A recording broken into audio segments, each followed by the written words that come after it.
Hey, this is Lex, and welcome to Lipstick and Liberation, a podcast where I, a feminist 40-year-old Black woman, divorced, navigate life, politics, social issues, art, TV, anything I can think of, and come back and talk to you guys about it each and every week. As with my lipstick, so with misogyny, I always get the shade right. I want to thank everybody so much for coming back. Your ears are so valued. Thank you.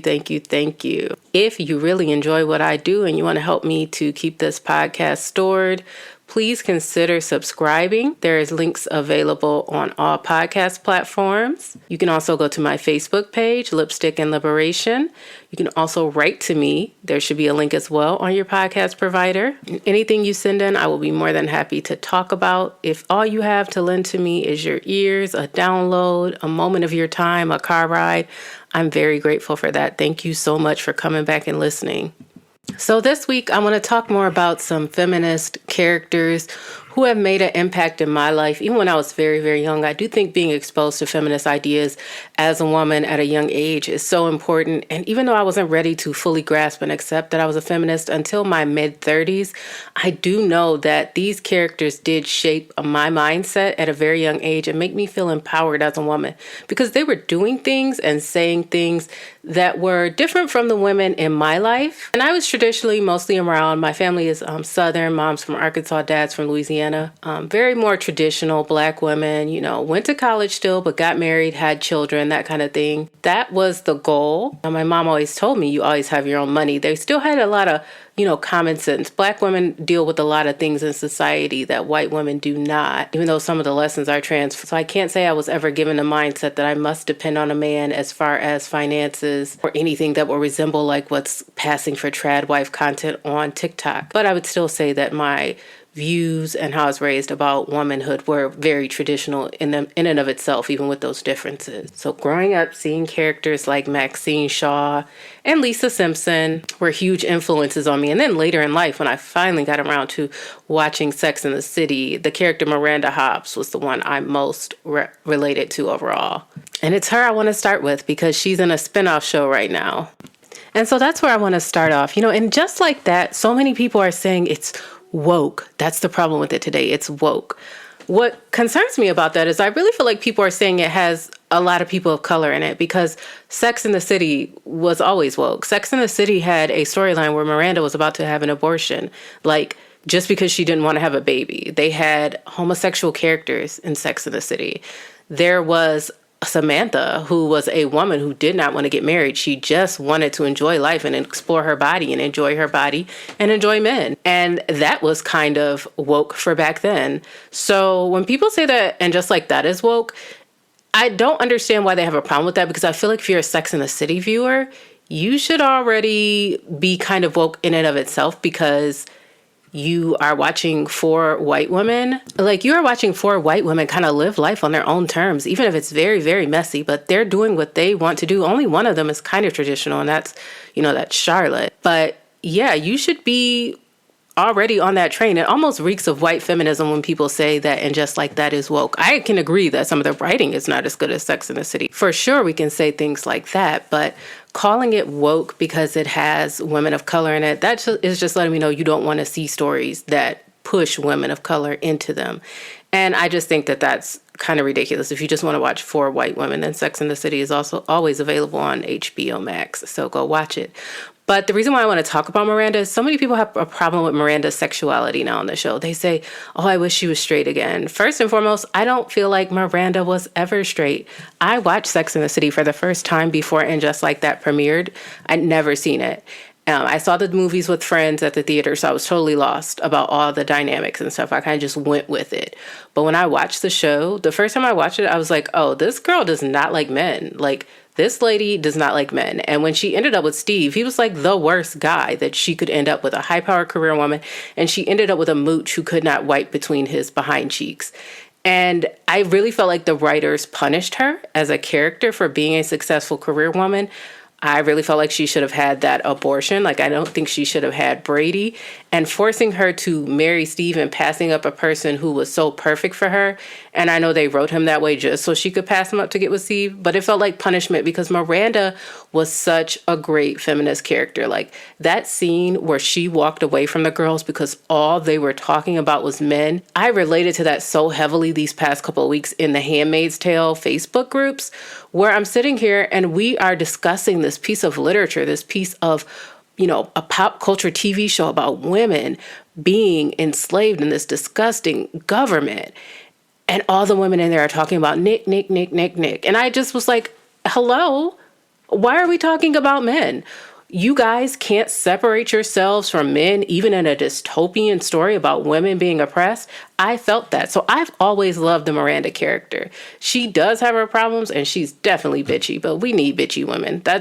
We need them. We're expected to be too nice anyway. So she was a great balance on the show. And I just don't get people's argument that she was ever straight. I don't get women who like Steve scare me, actually. Let me put that out there. If you like Steve Brady, you frighten me a little bit. Like, what is there to like? I always think about that episode where she asked him to move out and he went out and started getting other women's phone numbers and giving them her phone number and they were leaving messages on her phone. Like, he was such a mooch and he was so useless and pathetic without Miranda. Everything he even got, he would have died of testicular cancer if he hadn't met Miranda. Everything Steve has is because of Miranda. Even the bar that everybody always points out he got that through his association with Miranda because he met Aiden and Aiden put up the money for that as a silent partner. He was never self-sufficient without her. And in a way, I think that was the only kind of man that Miranda could connect to because she did not like men. And other men that she didn't like, she didn't have a problem telling them what she didn't like about them, but they were career men. And because they were career men and Miranda was rude and mean to them, they would leave. They wouldn't stick around for her. They didn't have to. They had the money and the means to keep going without Miranda. Steve didn't. The reason Steve wouldn't leave Miranda is because Steve could not have the lifestyle that Miranda could provide without her. So he was willing to put up with her bad attitude, the lack of sex in her life, and that's why he felt like he had the right to cheat on her. He became entitled to the things that she has. And unfortunately, that was that character's punishment, is that she got settled moving to a place she didn't even want to move, Brooklyn. She ended up being with a man who I don't think she wanted to be with. And that's why I'm kind of happy that they're exploring the side of her in And Just Like That. But Miranda was punished for being the kind of character she was, for being the kind of woman she was. She got the crappiest marriage out of anybody. And she didn't even really get to be herself. She had to move away to Brooklyn, which she didn't want to do. She became a mom, which, that didn't seem like it was a pressing thing on her plate at the time that it happened. She didn't even want the baby at the time. So I really love the Miranda character for what she stood for, but I'm also very well aware that the writers did punish the Miranda character because she did not get the happy ending that I feel like she deserved. She worked hard for a lot of things, and then they saddled her with a mooch of a husband and his baby, and then you move into And Just Like That, and she's miserable. She's at home eating ice cream with this guy. There's no passion left in the marriage, and he feels like he's got her where he wants her, so he doesn't have to put in any effort, and he's not putting in any effort. And when she goes out and discovers that she is more interested in women or non-binary people and wants to date them, he throws a fit about how he owns the house and, he put everything into this and that and she never even tried. And it's like, you never even tried. You never even tried to make this marriage, exciting or interesting. You knew that you were dealing with somebody who really didn't want to be with you and that you had latched on to them a long time ago anyway. The only time that Miranda actually went after Steve is when Steve kept flaunting that he had Debbie in her face. And he definitely flaunted it. That's why he put those condoms in the diaper bag. And that's still on Miranda that she did that. Don't get me wrong. There's no excuses. Miranda should have never did that. She was free as Steve. He was just her baby daddy, which was bad enough. But Miranda felt like that was her one true chance to have the kind of family that she wanted. And she tricked herself because that's the American dream that's sold to women. You have a baby with a man and you marry him and you guys move in together and you buy this house and you'll live happily ever after. And the reality is you're probably not going to live happily ever after because you're going to end up doing a lot of work. The sex is going to go out of the marriage. He's not going to put in the effort. You guys are going to fall out of love at some point. And especially if you're a character like Miranda who really was so rigid, you didn't get a chance to explore yourself and explore what you want, you're going to be miserable at some point. And I think And Just Like That did a great job of separating her from Steve because she was miserable. And anybody, like I said, who doesn't see it, I'm scared for them as a woman. Like, if you really think Steve and Miranda were actually happy, then I'm worried that you might be in a relationship where you don't know that you're not happy, because no, they never were. And she definitely always gave a little bit gay. So shout out to And Just Like That for exploring that. I do think that the writing could be better on the show, though, 100%. That last episode I watched was very, very odd. I thought the Rosie O'Donnell being a nun thing was hilarious, but the pacing was very, very weird. And I don't want to talk about any of the other characters on there. Like I said, Miranda's my girl. That's who I love. And I'd like to get to see her explore more of herself, because she did. She suppressed a lot of herself to get what she thought she was supposed to have as a career woman. And now, hey, I think it's great for women to know that at any time in your life, you can throw all that away and start over and try to find out who you really are. It's okay to do that. And that's why from there, I want to go to my girl, Maxine Shaw from Living Single, who I feel like was a career woman that was not punished, and that's such a big thing from the 90s. Now, some people could say because she was darker that her relationship with Kyle was a little bit more contentious. There was more joke cracking. People compare that to kind of like how Martin was with Pam in the 90s. And, there's always room for that nuance with the arguments about colorism, because, darker women do usually get treated more as the butt of jokes and stuff like that in those earlier sitcoms. So I can definitely roll with that. But when we talk about a person who is a feminist and doesn't compromise what they want, even to the detriment of themselves sometimes, we can talk about Maxine Shaw, because that was her. And that's what I loved about her, especially as a young Black woman. Like, Max did things on her terms. She dealt with people on her terms. And even when she and Kyle got in a relationship, when she wasn't ready to open up to him, she didn't. And people may have thought that was immature, but I love that she didn't feel like she had to, like, oh, you're going to lose out on this good man if you don't open up. No, she wasn't ready. So she didn't. And they ended up breaking up. And there was like some immaturity for the reason why she did not want to open up. But I think if so many more people could be real, like, so many people play around in relationships and they're not going to open up, they're not going to be real with you, and the relationship continues. I love that when she was confronted with, this is what I want, she was just like, I'm not giving you that. I don't have that to give to you. And even though she wanted to be with Kyle, you can always tell that Max loved Kyle. She also knew herself, and she was true to herself. And she wasn't going to offer things that she did not have to give him at that time. So after they break up, they end up circling back around to each other, and then Kyle gets a job where he has to move to London. He asked Max to go with him, and she says no. That was so powerful to me as a little girl, because like I said, even watching that show, you knew that they were in game in some way, shape, or form. They were just one of those couples that you knew were going to be back together. But Max was able to call her own shots in that relationship. There was never a time, I felt like in that London episode, you kind of feel like maybe she is going to go with him. And she shouldn't, though, because it's like she said, I have a career here. I have friends here. And listening to a woman put that first, say, I have a life. You can't just tell me 2 weeks, we're going to London, come with me. That's not enough time. We don't have enough commitment. I love you, but I don't want to leave behind what I have. And that is so powerful, because so many times women are expected to put their life on hold or abandon it for a man. And for Max to say that in the 90s for the man that we all assumed she was supposed to be with, that was a big deal. And that meant a lot to me. That meant a lot to a little Black girl in Flint watching her do that. What Maxine Shaw was telling me when she decided not to go to London with Kyle is that you can have feelings for a man and you can love a man, but have feelings for yourself. Love yourself most. Make him do what he's supposed to do to have you, because like I said, that was too short notice for her. He was ready to make her move for his career without thinking about how that was going to impact her career. Because you can't just go to another country and be a lawyer. The laws are different. What you need to do to practice law is different. So she would have been going there and likely not had a career. And she thought those things through. Whereas women, like I said, are socialized to look at things romantically. So other people have been swept up like, oh, my man asked me to come to London with him. I'm just going to throw everything aside and go. Not Maxine. She thought it through and she decided to stay. Now, they do end up together. But what I love about it is that Max decided to just go on with her life. She decided to have a baby on her own. And what the show did was she went to a sperm bank and got some sperm, and it ended up being Kyle's. And then he came back and proposed to her, and then they left together. So she had already made these choices and these changes in her life that this is where she wanted to go to move forward. And he came back at a time where now she was in transition and she was ready to change. And that's what I love. I don't feel like she was punished in the way that Miranda was, because the man had to come back around to her. She kept living even without Kyle.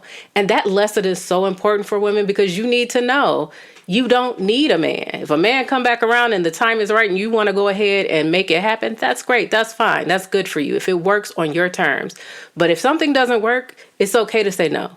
You're not missing out on the one chance in your life to be happy. And that's what I loved about Max's story, is that she knew she had multiple ways to be happy, and they all came from herself. She didn't even, I love that she didn't even think about getting married to have her baby. She was just like, I'm going to go to the sperm bank. I can be a mother by myself. I can do this. And she even had a pregnancy scare, much like Miranda, in the earlier seasons, where she was really questioning, do I want to be a mom one day?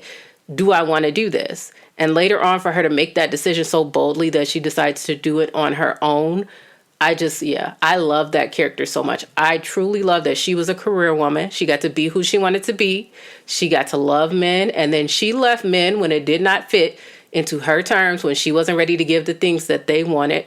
And then in the end, they did still let her be happy. Even though I don't think her happily ever after had to include Kyle, I do think it was nice that they had him come back around so that it did include him, because she did love him, but she didn't have to compromise huge pieces of herself to be with him. And that's such an important story to tell, especially to tell Black women. Living Single was one of the #1 Black shows when it was on in the 90s. So to be a Black girl growing up watching Maxine Shaw talk the way she talked about men, date the way she dated with men, talk about motherhood the way she did, to listen to her have these very strong feminist ideas and not necessarily force herself into boxes that were traditionally feminine.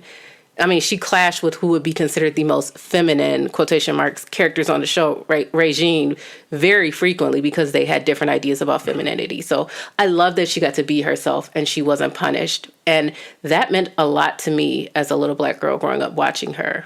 And, that's what I appreciate about Living Single a little bit more than Sex and the City. We don't need to punish the career woman.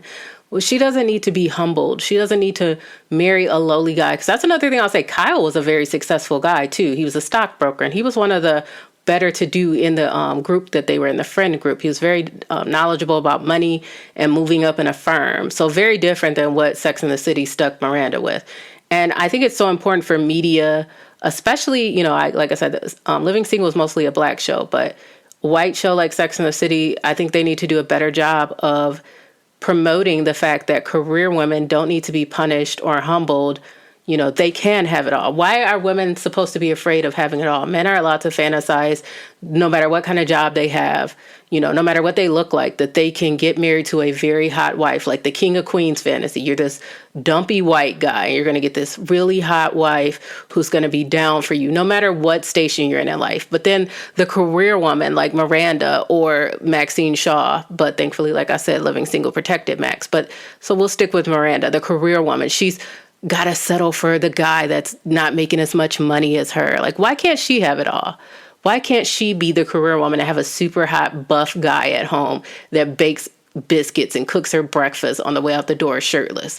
Why can't she? If that's what she wants. You'll never see something like that. They'll always promote the big Fred Flintstone guy with the little skinny Wilma Flintstone wife, because men are supposed to be able to fantasize that they can have it all no matter what they do.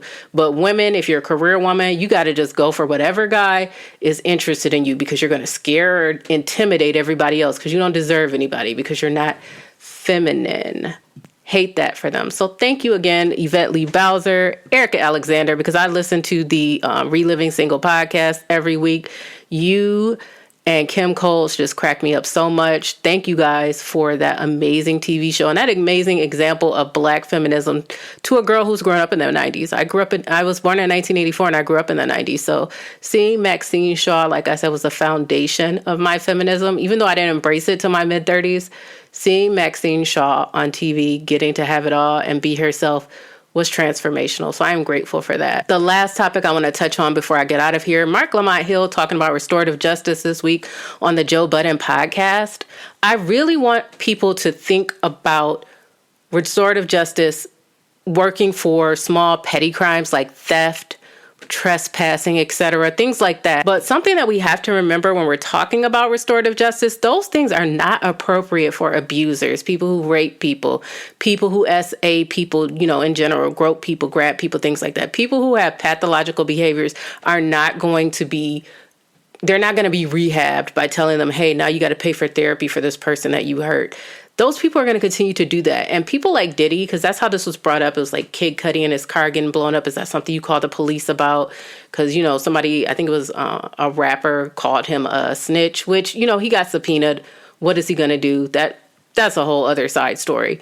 But Marc Lamont Hill saying that you need to be able to hold people accountable. Like if somebody blows up your car, that maybe they buy you a new car. That doesn't work with abusers, because abusers' goals are to be able to hurt you and make you so aware that they have so much power and you're powerless that you stop fighting back. So if you make an abuser pay for somebody's car they blew up, they're going to do something else to that person to get back at them for telling on them. So their goal is to wear that person down. So no matter what happens, in the case of Diddy, a billionaire at one point, he has so much money that he can he can pay for anything. He can do anything to you, and then he can pay for it, and then he can keep doing things. The goal is to break you down mentally so you stop telling on him. So eventually, yes, if you blow up my car and then you pay for it, and then you set my house on fire, then I got to take you back to court to get you to pay for that. Then after that, you throw all my clothes out, you come over and dispose of all my clothes, pour bleach all over them, then I got to go to court to get you to pay for that. I'm going to get tired of it eventually. That's the thing, is restorative justice and the justice system, period, doesn't factor in the fact that victims get worn down. It gets exhausting constantly seeking justice for somebody who does not want to stop. They get joy. They like hurting you. They get enjoyment from having you to have to go through the process of reporting it and suing them in small claims court.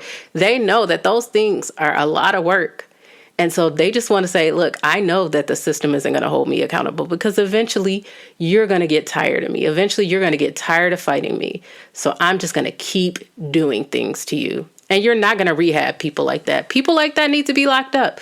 We have to have a real talk. I do believe that people are over-policed and people are put in jail when they don't need to be. But jail, we need something that separates abusers, pathological people, rapists, pedophiles, etc. from society. Those people are not able to be rehabbed. We did not catch what was wrong with them early enough, if we could have caught it at all. By the time people reach a certain age, personalities are very hard to undo. And then with men, society coddles them in their personality so much, they have the least incentive to change of everybody. I do believe, in not all cases, but women have more incentive to change, because women are going to suffer more from having maladaptive personalities than men are. That's just the reality. Women aren't going to be able to move up in companies with maladaptive personalities the way men can. A male narcissist could become a CEO much easier than a woman narcissist, because people want warmth and kindness from women. They expect that. But men are allowed to forego those things. Men are allowed to be brutal in ways that women aren't. So a woman narcissist, a woman with a personality disorder, is not going to be as successful as a man with a personality disorder, especially if success means that she has to be happily married. That's not going to happen. So a woman may be more prone to wanting to change. Whether she can or not, hey, that's between her and her therapist. But a man, society fully supports them being awful.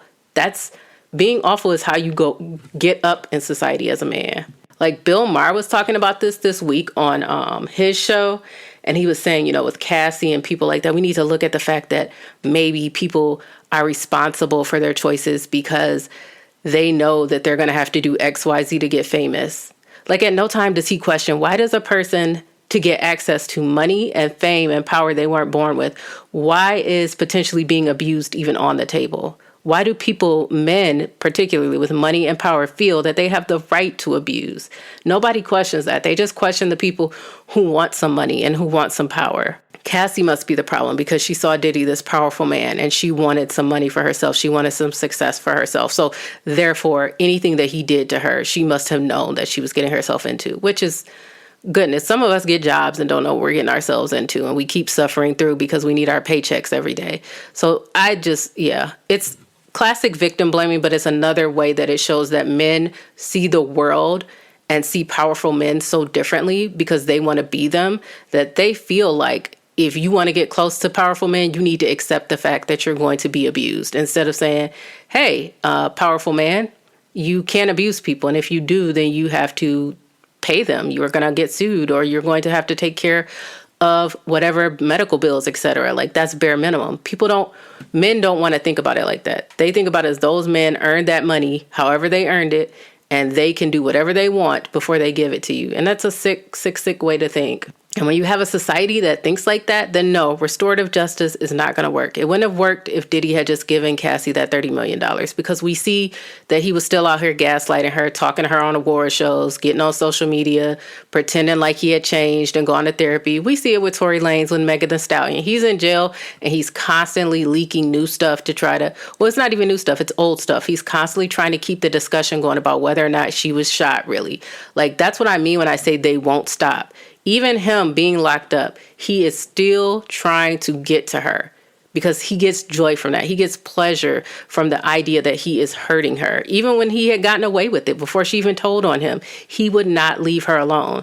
Those are not personalities you're going to be able to rehab. It's too late for them, and they need to be separated, because the rest of society doesn't deserve to be harmed. Like, that's the reality. Like, women don't deserve that. Women don't deserve to be harmed like that. Megan Thee Stallion does not deserve to be harmed in that way. That it's unfortunate that society doesn't have something that prevents somebody like Tory Lanez from continuing to leak things to blogs and start up conversations and pay people like Fox News and representatives to continue to harass this girl on his behalf.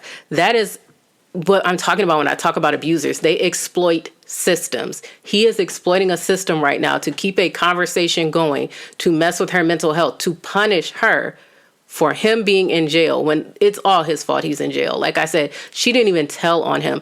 And that's how sick their mindsets are, is that even when she didn't tell on him, he still wanted to taunt her about it. And that's how he even ended up getting caught. His inability to stop taunting her is the reason he's in jail now.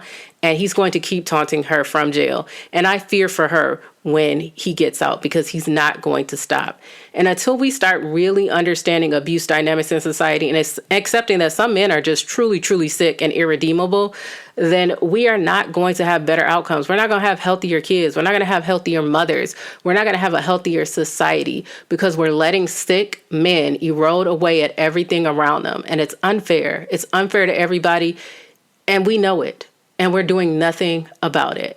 And that's sad to me. We need a revamp. And the only way we're going to get a revamp is if men get on board, or women start striking somewhere enough to where men want to get on board. I know a lot of women have quit dating. You know, they're not interested in being with men anymore, which I totally get, because the world that men were socialized to grow up, you know, expecting that women were going to do X, Y, Z, that's gone. Just because women got a few dollars in their hands, now that is gone. So you're trying to date somebody who fundamentally cannot see you as a person with rights. And that's hard. It's not going to be easy to navigate. And is it really worth it if you don't need to? That's why I always say that if you're dating a man, he should be paying all your bills. Because otherwise, why are you doing that? What do you need him for? Why is he in your house? Don't ever, ever, ever do that. Don't ever split bills with them. Don't ever put yourself in a situation where you cannot get away from them immediately if you want to be away from them, because you don't really need them anymore. They need to prove their worth. They need to prove their value. They do still need you. There are still studies that show they live longer if they're around you. They do still rely on you for domestic work. A lot of them just cannot function fully in society without women in a healthy way, because they have been raised to believe that they were going to get one when they were 18 or whenever they decided they were ready to get married. So they have designed their life around that. I'm glad that some of them are adapting, but I would say the vast majority of them have not. And as women, it's okay to take yourself off the market. You are very, very valuable. You're a valuable asset in society. And you're probably most valuable to yourself if you protect yourself by staying away from them. So just keep all of that in mind. As I close out this episode, I again ask you to think about what you can personally do to advance our goals as a society to get more rights for women. What are you personally doing to take care of yourself this week? How are you interacting in the world in a way that makes you feel safe and valued? Let me know. Thank you guys so much once again for listening, and have a wonderful rest of your week.